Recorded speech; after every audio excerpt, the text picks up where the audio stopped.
All right, guys, what's going on? Oregon, USC. Wow, what a ball game! Back and forth, back and forth. And props to Kenyon Barner breaking Oregon's single game rushing record, broke little Michael James record. Barner had 320 yards, 321 yards rushing, 5 TDs. Great game.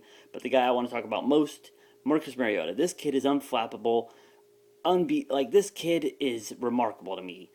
He was going blow for blow with Matt Barkley, Heisman Trophy candidate Matt Barkley, trading touchdowns. Just, all right, Matt Barkley, you scored one, or your team scored one. I'm going to drive my team down all the way down the field, and I'm going to score one. And I'm going to do it faster, and I'm going to do it more efficient. I'm going to do it prettier than you did. That's what Marcus said. That's what Marcus like. Take that.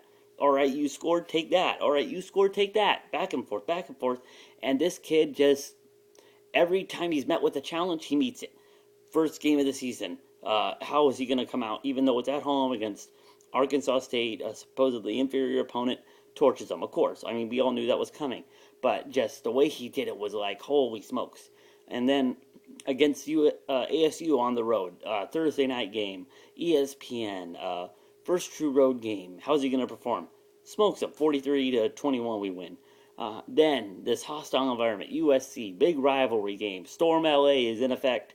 The New Jerseys, all this hype around this game, even though USC has 2 losses, still a huge matchup.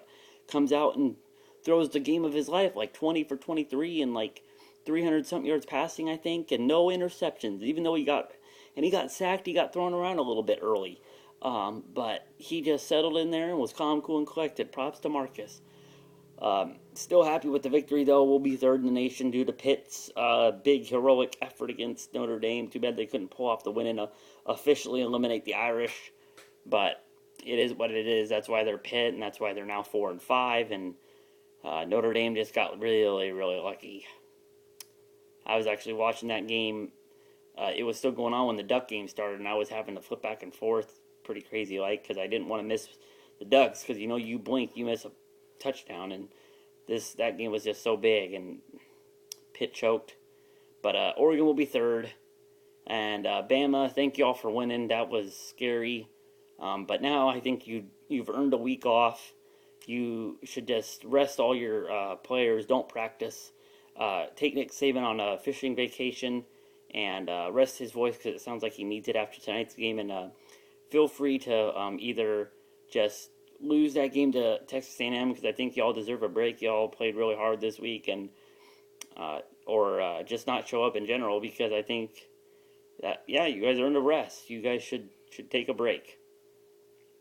Feel free to lose to Texas A&M though. I would greatly appreciate that. Eliminate one other team we have to worry about.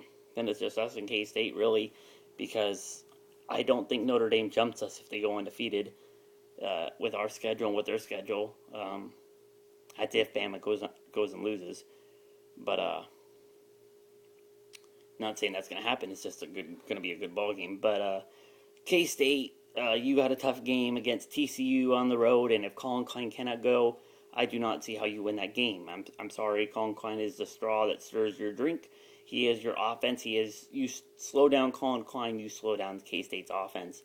And you can still run the ball. You got a good running back, but who's going to throw it? Who's going to make you two-dimensional? If you go in there without Colin Klein, I don't know if you can throw the ball as well as you can with him in there. And I think TCU can feed off that. They beat West Virginia today. They beat them in double overtime. So they've proven they can hang in there with a pretty dang good ball club, I think, in West Virginia, even though they've fallen off the map a little bit. But I think they're still a quality club, are the Mountaineers. So y'all going to have to be careful. You're going to hope Colin Klein goes. And I think he's a rugged kid. I think he's a lunch pail kind of kid. And I think if there's any chance that he will go or he can go, he will play. So we'll have to see, waiting on that. And that's about it.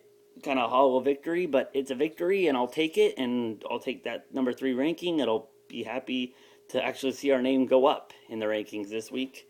So that's it. Good night to y'all, and go Ducks.